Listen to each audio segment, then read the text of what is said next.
Welcome to the Zoom biology online tutor channel. Dear students, आज हम बात करेंगे बायोलॉजी में difference between prokaryotic cell and eukaryotic cell. Prokaryotic cell और eukaryotic cell के difference के बारे में हम बात करने वाले हैं।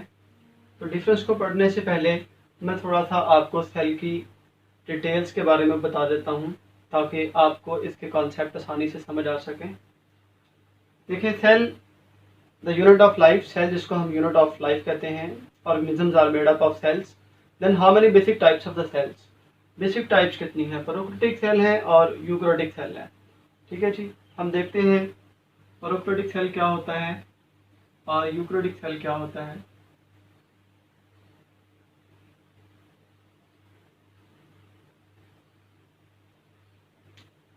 जी, तो हमारे पास दो टाइप्स हैं।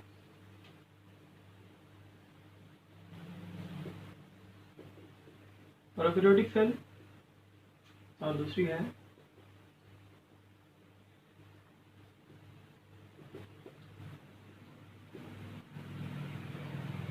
Eukaryotic cell. ठीक है स्टूडेंट, जैसे बायोलॉजी में ज़्यादातर वर्ड जो है, जैसे बायोलॉजी खुद ग्रीक लैंग्वेज से डिराइव है, ऐसे बायोलॉजी में ज़्यादातर वर्ड्स वो ग्रीक लैंग्वेज से डिराइव्ड हैं या लैटिन लैंग्वेज से डिराइव्ड हैं। तो इसमें अगर हम देखे जाए तो pro is derived from the Greek language. Pro mean before, and karyotic word is derived from Greek word karyon, which means nucleus. तो ये हो गया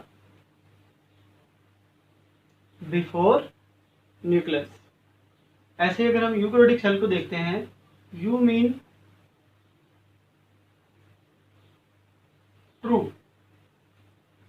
ठीक है जी, and karyotic is derived from karyon which mean nucleus. इस तरीके से ये हो गया ट्रू न्यूक्लियस। अब हम डेफिनेशन करेंगे यूकैरियोटिक सेल की और प्रोकैरियोटिक सेल की हम डेफिनेशन करेंगे। ठीक है जी, इसमें देखें, हम बोलेंगे यूकैरियोटिक सेल को the cell which have true nucleus. ठीक है जी, ट्रू न्यूक्लियस कौन सा होता है, या हम इसको कह सकते हैं डेफिनेट न्यूक्लियस, या इसको हम कह सकते हैं डिस्टिंक्ट न्यूक्लियस। तो यूकैरियोटिक सेल की डेफिनेशन हो गई the cell which have true nucleus, या हम कह सकते हैं the cell which have the definite nucleus, या ऐसे भी कह सकते हैं the cell which have the distinct nucleus. अब हम प्रोकैरियोटिक सेल की डेफिनेशन करेंगे। चाहे तो आप इसको उलट कर लें तो इसकी डेफिनेशन बन जाएगी, या फिर ऐसे भी हम कर सकते हैं the cell which don't have definite nucleus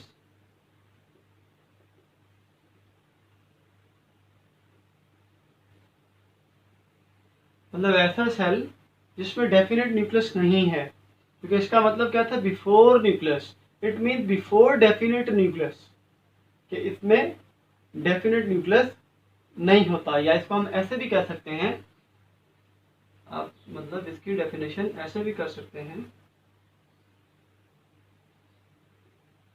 the cell which have non distinct nucleus.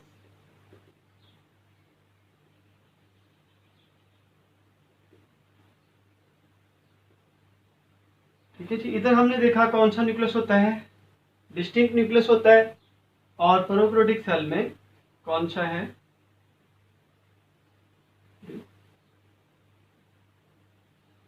Non distinct nucleus है।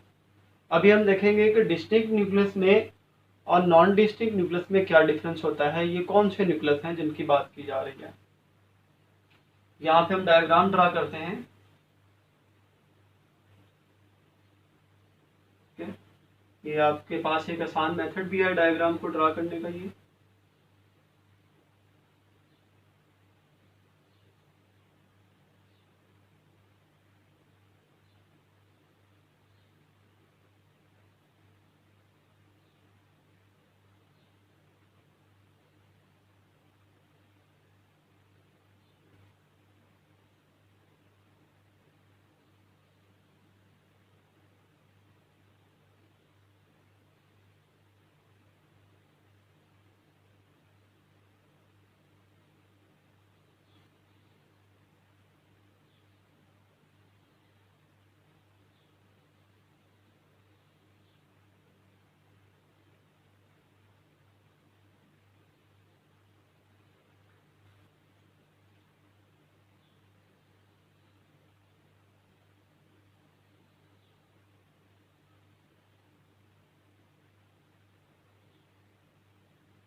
इस तरीके से आपने ड्रा किया हुआ देखा होगा एनिमल सेल।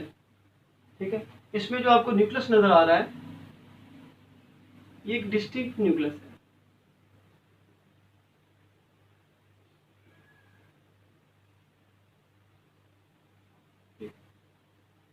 अब डिस्टिंक्ट न्यूक्लियस कौन से न्यूक्लियस को कहते हैं? डिस्टिंक्ट न्यूक्लियस कहते हैं the nucleus which is bonded by nuclear envelope.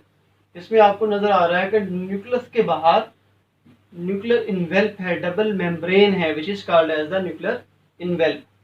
तो इसको बोलेंगे डिस्टिंक्ट न्यूक्लियस, या कह सकते हैं the nucleus which is bonded by nuclear envelope is called as the distinct nucleus, as in present in the animal cell, in the plant cell, in the fungi cell. उसके बाद अगर हम non distinct nucleus की बात करते हैं,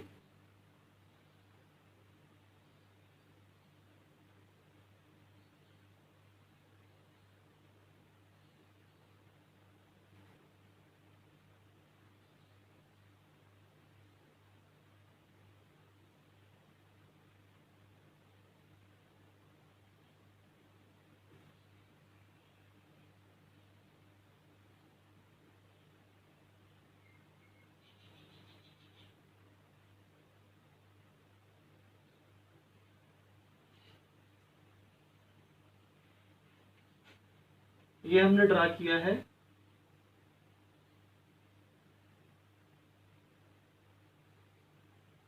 bacterium का cell है विच इज प्रोकैरियोटिक सेल। इसमें अगर आप न्यूक्लियस को देखेंगे, द न्यूक्लियस और the genetic material is not bounded by nuclear envelope. इसमें जेनेटिक मटेरियल के बाहर कोई भी न्यूक्लियर इनवेल्प नहीं है, and genetic material is submerged in the cytoplasm in the area which is called as nucleoid. इसका genetic material किसी भी मेम्ब्रेन के बगैर, किसी बाउंड्री के बगैर सबमर्ज होता है साइटोप्लाज्म में, और उस एरिया को बोला जाता है न्यूक्लियोइड। ये वाला जो इसका एरिया है, ये वाला, इसको बोला जाएगा न्यूक्लियोइड। तो ये डिफरेंस हो गया distinct nucleus which is bonded by nuclear envelope and the non distinct nucleus which is not bonded by nuclear envelope. उसके अलावा अगर आप यूकेरियोटिक सेल में देखेंगे तो न्यूक्लियस भी मेम्ब्रेन में बाउंड है, और भी बहुत सारे ऑर्गेनेलिज यहाँ पे मौजूद होते हैं, जैसे endoplasmic reticulum, centrioles,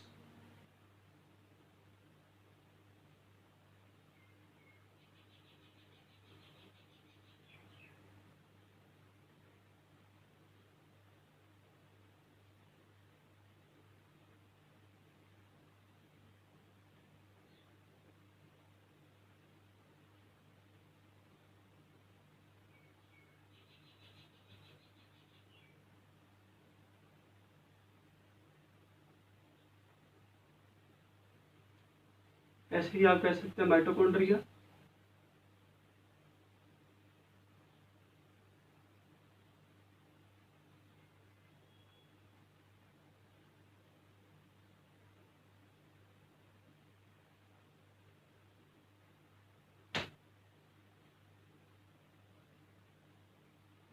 Golgi complex,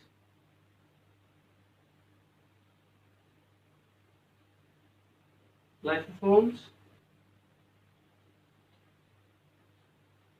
vacuole और बहुत सारे membrane bound organelles eukaryotic cell के अंदर पाए जाते हैं। अभी हमने देख लिया प्रोकैरियोटिक सेल कौन सा होता है और यूकैरियोटिक सेल कौन सा होता है। अब हम पढ़ते हैं इनमें डिफरेंस, जो कि पहले से मैंने यहाँ पे डिफरेंस लिखे हुए हैं ताकि टाइम बच जाए हमारा। देखिए जी, प्रोकैरियोटिक सेल और यूकैरियोटिक सेल, सबसे पहला डिफरेंस इनके न्यूक्लियस या आप कह सकते हैं जेनेटिक मटेरियल का है। तो कभी आपको यहाँ पे बताया गया है don't have the distinct nucleus, prokaryotic cell में डिस्टिंक्ट न्यूक्लियस नहीं होता। तो फिर इसका जो जेनेटिक मटेरियल है वो क्या कैसे मौजूद होता है? Genetic material is submerged in the cytoplasm, cytoplasm में सबमर्ज्ड है विदाउट एनी बाउंड्री, किसी भी बाउंड्री के बगैर सबमर्ज है, जो उसको सेपरेट नहीं कर पा रही। और उस रीजन को हम बोलते हैं, उस एरिया को बोलते हैं न्यूक्लाइड। जबकि यूकैरियोटिक सेल की बात करेंगे, न्यूक्लियस या जेनेटिक मटेरियल उसका जो है it has a distinct nucleus, इसमें डिस्टिंक्ट न्यूक्लियस है, वो आपको बता दिया मैंने क्या होता है, which is bounded by nuclear envelope. और इसके बाहर क्या होती है? न्यूक्लियर इनवेल्प होती है, जो कि जेनेटिक मटेरियल को बाकी साइटोप्लाज्मिक मटेरियल से सेपरेट करती है, बाउंडेड बाय न्यूक्लियर इनवेल्प। उसके बाद अगर आप दूसरा डिफरेंस देखेंगे, ऑर्गेनेलीज का डिफरेंस हमने देखा है, don't have membrane bound organelles. Prokaryotic cell के अंदर कोई भी मेम्ब्रेन बाउंड ऑर्गेनेलीज नहीं होते। इसमें ऐसे ऑर्गेनेली हैं जिनकी मेम्ब्रेन नहीं होती, जो कि राइबोसोम्स हैं। राइबोसोम्स इसमें पाए जाते हैं, राइबोसोम्स की कोई मेम्ब्रेन नहीं होती। जबकि अगर आप यूकैरियोटिक सेल को देखेंगे, यूकैरियोटिक सेल में ऑर्गेनेलीज की हम बात करेंगे, it has membrane bound organelles. इसमें जितने ऑर्गेनेलीज होते हैं मेम्ब्रेन बाउंड ऑर्गेनेलीज होते हैं, like mitochondria, Golgi complex, endoplasmic reticulum, plastids, except the ribosomes. Ribosomes are the only organelles which are present in the prokaryotic cell as well as in the eukaryotic cell. लेकिन उनमें भी difference है कि इनके ribosomes हम देखते हैं क्या होते हैं, it has the ribosome small in size, इसके राइबोसोम साइज में छोटे होते हैं, ठीक है जी। और यूकैरियोटिक सेल में भी चूंकि राइबोसोम्स होते हैं और वो साइज में जरा बड़े होते हैं, it has ribosomes larger in size.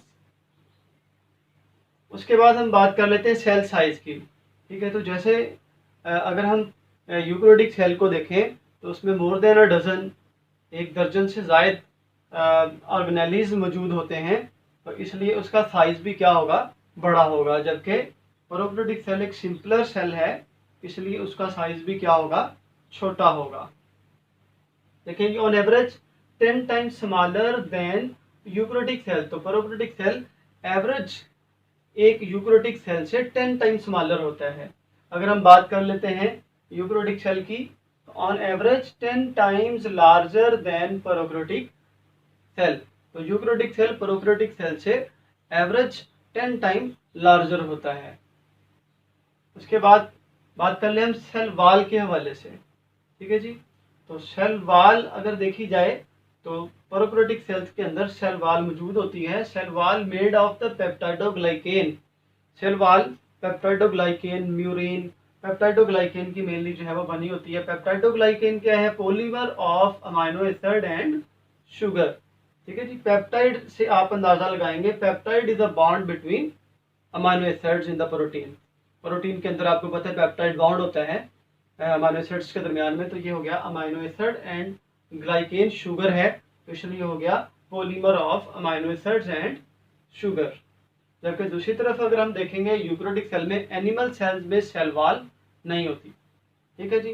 तो बात हम कर लेते हैं cell wall made of the cellulose in plants. Plants के अंदर जो सेल वाल है वो सेलुलोज की बनी होगी, end of chitin in fungi, और फंजाई में जो सेल वाल है वो काइटिन की बनी होगी। इसके अलावा अगर आप और इसमें डिफरेंस देखना चाहते हैं तो आप रेस्पिरेशन की बात कर सकते हैं। Prokaryotic cells can perform aerobic respiration as well as anaerobic respiration, इसमें एरोबिक रेस्पिरेशन को परफॉर्म करने वाले भी हैं, एनारोबिक रेस्पिरेशन को परफॉर्म करने वाले भी हैं। जबकि यूकैरियोटिक सेल में जो जानदार हैं they perform the aerobic respiration, वो एरोबिक रेस्पिरेशन को परफॉर्म करते हैं। तो डियर स्टूडेंट्स, आपको प्रोकैरियोटिक सेल यूकैरियोटिक सेल के डिफरेंस के बारे में बताया गया।